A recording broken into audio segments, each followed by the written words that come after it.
Hello students, जैसा कि आप सभी को पता है कि हमने सप्लाई से रिलेटेड बहुत डिटेल में सेक्शन 7 को अच्छे ढंग से डिटेल में पढ़ लिया है। फिर भी हमारी कुछ टर्म्स हैं तो उसकी क्या ट्रीटमेंट होगी जीएसटी में, तो वो हमारे पास दो बहुत ही मेन टॉपिक है, कंपोजिट एंड मिक्स्ड सप्लाई। कौन सी? Composite supply and mixed supply. तो इसको आज के हम लेक्चर में इसको हम जो हमारी कंपोजिट सप्लाई दी है वो सेक्शन 230 में दी गई है और मिक्स सप्लाई दी है सेक्शन 274 में दी गई है। जो कंपोजिट सप्लाई और मिक्स सप्लाई में बस यही फर्क है, जो कंपोजिट सप्लाई है वो नेचुरली बंडल है, मतलब कि वो नेचुरली ढंग से साथ में है, और जो मिक्स सप्लाई है वो नेचुरल ढंग से बंडल नहीं है। ठीक है, बाकी आप जब इसको पढ़ेंगे तो आपको एक तरह से क्लियर हो जाएगा। सबसे पहले हम डिस्कस करते हैं कंपोजिट सप्लाई सेक्शन 2 सबसेक्शन 30 के अकॉर्डिंग। इसका मतलब क्या है? Supply made by taxable person.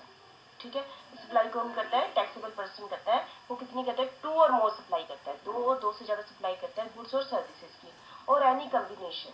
ठीक है, विच आर नेचुरली बंडल, जो नेचुरल ढंग से क्या है? बंडल है, and supplied in conjunction with each other in the ordinary course of business. ठीक है, one of which is a principal supply.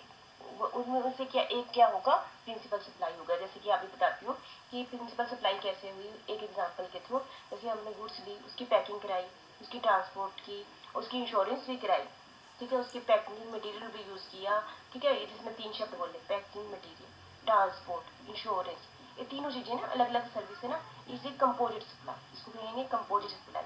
And supply of goods is the, जो main goods थी उसको कहेंगे प्रिंसिपल सप्लाई। तो आप इससे समझ गए होंगे, जैसे लैपटॉप के साथ कैरी केस दे दिया, मशीनरी थी उसको इंस्टॉल भी करवा दिया, ट्रैवल किया, विद फूड भी दे दिया। ठीक है, टीवी के साथ क्या दे दी? वारंटी दे दी। होटल में क्या, होटल की सर्विस दी, और लॉन्ड्री सर्विस भी साथ में प्रोवाइड कर दी। तो आप सब समझ गए होंगे ना कंपोजिट सप्लाई किसे कहते हैं, सेक्शन 230। ठीक है, पेपर में आपको शॉर्ट क्वेश्चन भी आ सकता है, लॉन्ग क्वेश्चन भी आ सकता है। ठीक है, अब हम सेकंड टॉपिक डिस्कस करेंगे इस लेक्चर में, मिक्स्ड सप्लाई। वैसे तो नाम से आप सभी को पता ही है, लेकिन हमें सेक्शन वाइज पेपर में तो लिखना है ना, section 2 subsection 74। Mix supply means 2 और more individual supplies of goods. दो अलग अलग सप्लाई है ना, गुड्स और सर्विसेज, उनको ऐड कर दो या कम्बिनेशन कर दो, made in conjunction with each other by taxable person for a single price. उसको क्या कहते हैं? इसमें होता है कि मैंने सोप भी दे दिया और डिटर्जेंट भी दे दिया, उनको दोनों को क्या करती है? इकट्ठा कर दिया, उनको एक प्राइस करते ना कि ये supply does not constitute A composites. ठीक है, तो इसको कंपोजिट नहीं कहेंगे, इसको कहेंगे मिक्स सप्लाई। जैसे मैंने 2 चीजें दे दी, सोप के साथ डिटर्जेंट को इकट्ठा बना दिया, और मैंने कहा इन दोनों का एक ही रेट है। ठीक है, तो ये क्या होगी? मिक्स सप्लाई होगी। जैसे टूथब्रश के साथ टूथपेस्ट भी दे दिया, सोप के साथ डिटर्जेंट फ्री दे दिया, बिस्कुट के साथ चिप्स फ्री दे दिए। ठीक है, इस टाइप की सप्लाई को हम क्या कहते हैं? Mix supply. ठीक है, आप समझ गए होंगे इसको। अब हमारा लास्ट में ये आ जाता है, जो composite supply under section 230, mix supply under section 274। तो इनकी टैक्स की लायबिलिटी क्या बनेगी?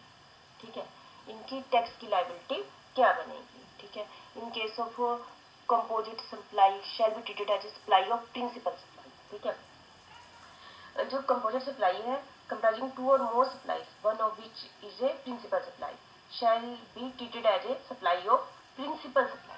ठीक है, और जो मिक्स सप्लाई है comprising 2 or more supply shall be treated as a supply of supply which attracts the high rate of tax. ठीक है, तो आप सारे समझ गए होंगे, ये दोनों टॉपिक आपने अच्छे ढंग से कर लेने हैं। और अब मुझे लगता है कि मैंने सप्लाई की आपके साथ 6 वीडियो बनाई है, तो 6 वीडियो को आप अच्छे ढंग से कर लेना, क्योंकि ये वैसे भी इंपॉर्टेंट है। तो हमारे अगले टॉपिक भी अच्छे ढंग से तभी आएंगे कि हमें टैक्स किस पर लगाना है, कलेक्ट करना है। तो सबसे पहले हमें सप्लाई क्लियर होना चाहिए। सप्लाई क्या है? एक टैक्सेबल इवेंट है। ठीक है, आपने इसको अच्छे ढंग से कर लेना। ठीक है, तो आज मैं आपके साथ 6 वीडियो के साथ, ठीक है, 6 लेक्चर के साथ सप्लाई आज खत्म करती हूँ, अब नेक्स्ट स्टार्ट करूंगी। ठीक है, levy and collection of tax. अब आपने इसको अच्छे ढंग से कर लेना। Thank you.